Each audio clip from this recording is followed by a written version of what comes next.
Yo, c'est Boogie. Avant de commencer la vidéo, je voulais faire un petit disclaimer. Cette vidéo sur le Shonen Jump et son actu est totalement inspirée des vidéos que Otakult faisait sur le magazine jusqu'au numéro 33-34 de cette année.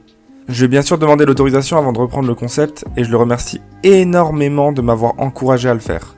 Du coup, je vous invite à vous abonner à sa chaîne et à le suivre sur les réseaux sociaux si ce n'est pas déjà fait. Je vous invite aussi à aller voir sa vidéo Jump pour les nuls pour mieux comprendre le fonctionnement du magazine et donc la vidéo qui suit. J'ai mis tous les liens dans la description. Voilà, j'espère sincèrement que ma vidéo va vous plaire et je vous souhaite un excellent visionnage.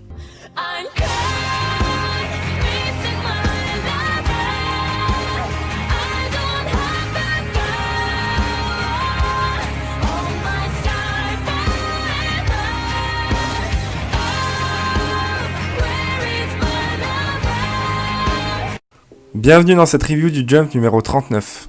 Un numéro marqué par l'annulation tant redoutée de Time Paradox Ghostwriter et par le lancement de Onomieru Shonen. Je ne veux pas attendre plus longtemps, commençons par la partie hors classement. Comme prévu, c'est la nouveauté Onomieru Shonen qui bénéficie du lead color cette semaine. Scénarisé par Yugo Goto et illustré par Matsuura Kento, qui avait déjà dessiné Tokyo Shinobi Squad dans le Jump, le manga sera centré sur un lycéen qui devra faire face à des phénomènes paranormaux. Pour rappel, ce Martin Mystère à la sauce shonen a remporté la Golden Future Cup en 2018. J'ai particulièrement hâte de voir ce que le manga va donner. Les autres pages couleurs sont réservées à Undead Unluck pour célébrer sa première position au Tsugi Manga Awards dans la catégorie manga comique, à Mission Afyosakura Family pour fêter sa première année de parution dans le magazine, ainsi qu'à Burn the Witch, la nouveauté signée Taite Kubo à l'occasion de son deuxième chapitre. Si on se réfère au message de ce dernier dans le Jump de la semaine, le manga devrait bénéficier de pages couleurs pour ses deux prochains et derniers chapitres également. D'ailleurs, tant qu'on parle de Burn the Witch, j'ai encore une fois quelques informations à vous partager sur son adaptation en film. Premièrement, un trailer a été diffusé, je vous mets le lien en description. Deuxièmement, il a été annoncé que le film sera découpé en 3 épisodes lors de sa sortie sur les plateformes de streaming. De plus, une sortie mondiale a été annoncée sur la plateforme Crunchyroll en simultané avec la sortie japonaise, soit le 2 octobre 2020. Enfin, en ce qui concerne le manga, il a été annoncé en France chez Glénat. Du côté des autres nouveautés, seul Mi & Roboko est encore trop récent pour intégrer le classement. Ce sera néanmoins le cas au prochain numéro.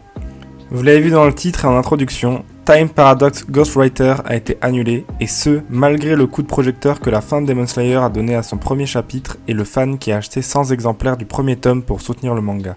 On ne pouvait pas dire qu'on ne l'avait pas vu venir. Entre les ventes catastrophiques du premier tome, le rush de l'intrigue et son monopole sur la dernière position du classement ces dernières semaines. Malgré tout ça, on aurait pu espérer qu'avec les récentes fins de Haikyuu, de Mitama Security Spirit Busters, Bone Collection, Actage, et le fait que Burn the Witch ne sera là qu'encore 2 numéros, les éditeurs lui laissent un peu plus de temps. Mais il semblerait qu'ils préfèrent faire table rase des mangas au mauvais départ pour mieux repartir avec leurs nouveautés à venir. J'imagine que beaucoup d'entre vous seront déçus par cette nouvelle, et je vous comprends totalement. Mais c'est malheureusement la dure loi de la jungle qu'est le Weekly Shonen Jump. Le manga sera donc compilé en 2 tomes pour 14 chapitres. Pour conclure la partie hors classement, je vais évoquer les grands absents de ce numéro. Et c'est les 2 monuments que sont Hunter x Hunter et One Piece qui manquent à l'appel cette semaine. Histoire de rassasier les éventuels fans en manque de One Piece, je vous partage cet autocollant signé Masanori Morita pour la campagne Line Creators Collaboration X One Piece, ainsi que la superbe couverture du tome 97 qui met en avant le trio infernal de Supernova et les Toby Roppo. On passe maintenant au classement qui est composé de 12 mangas, soit autant que la semaine précédente. Et c'est A-Gravity Boys qui tombe à la dernière place laissée par Time Paradox Ghostwriter.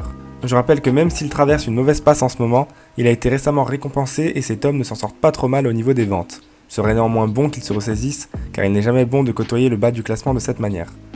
La grosse chute de la semaine est signée Mori King, qui tombe de la 4ème place pour arriver droit dans la zone rouge. La zone est d'autant plus rouge pour lui, étant donné que maintenant que Time Paradox et Bone Collection ont été annulés, c'est sur sa tête que la cible des éditeurs se pose. Comme la semaine dernière, c'est We Neverland qui conclut la zone rouge. Ça peut changer les idées aux fans de la série pendant ces heures difficiles. Sachez que son auteur Taichi Tsutsui a ouvert une chaîne YouTube sur laquelle il se filme en train de dessiner. Je vous mets le lien en description.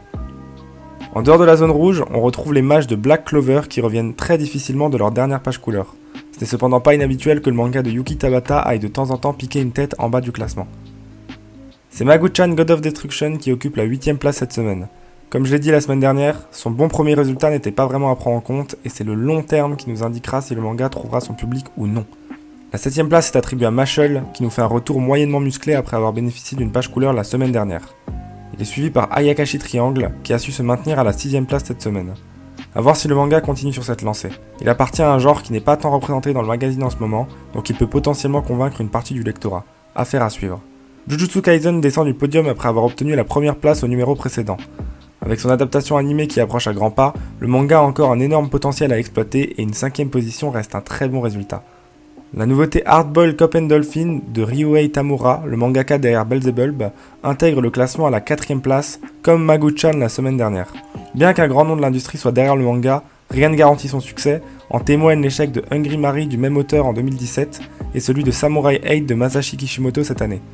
Au risque de me répéter, on pourra mieux statuer sur son sort après quelques semaines dans le classement et après avoir vu les ventes de son premier tome. On entame enfin le podium avec Chainsaw Man qui est aussi en très bonne forme, de la même manière que Jujutsu Kaisen. On espère fort que le manga aura le droit à son adaptation animée, de sorte à pouvoir transformer l'essai. Seconde position pour My Hero Academia, scotché au podium pour la 8ème fois consécutive. Le record de Horikoshi est de 13 podiums d'affilée, on espère donc que le manga va plus ultra en allant chercher les 14. Et après la couverture de son tome 27, c'est la couverture du 5ème light novel Les Dossiers Secrets de Yuei qui a été dévoilée. Pour rappel, ces light novels se concentrent sur la vie quotidienne des élèves de l'école. Vous pouvez retrouver les 4 premiers volumes en France aux éditions Kiyun. Mais s'il y a bien un manga qui dépasse les limites en ce moment, c'est Dr Stone, qui reprend sa première position après l'avoir laissé le temps d'une page couleur.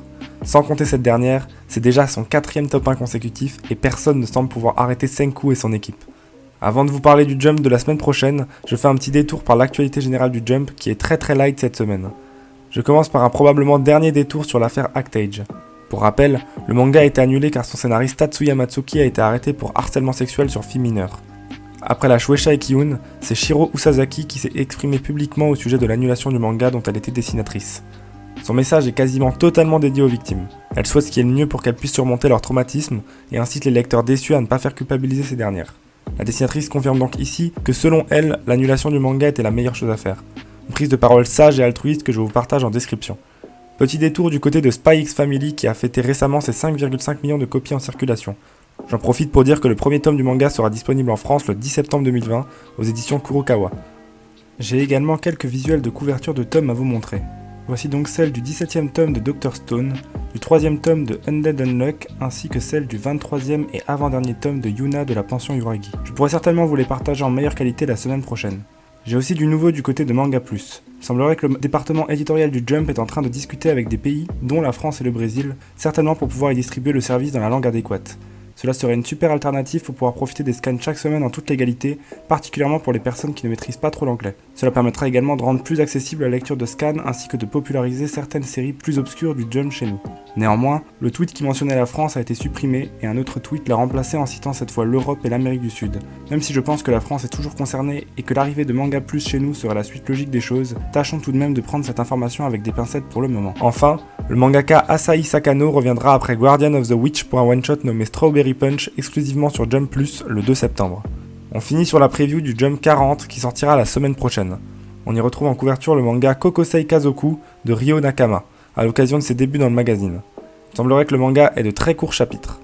Le manga sera peut-être le prochain gag manga du magazine, étant donné que son auteur en avait déjà fait un par le passé.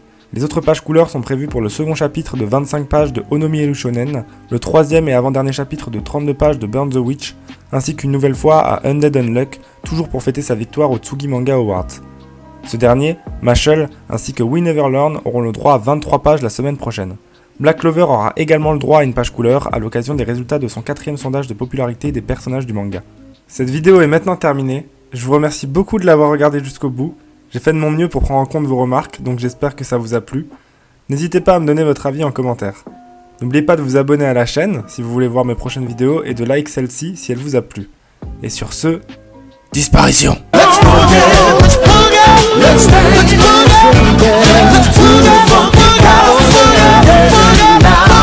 let's boogie, let's boogie, let's dance, dance. When we're on the floor, we don't mess around.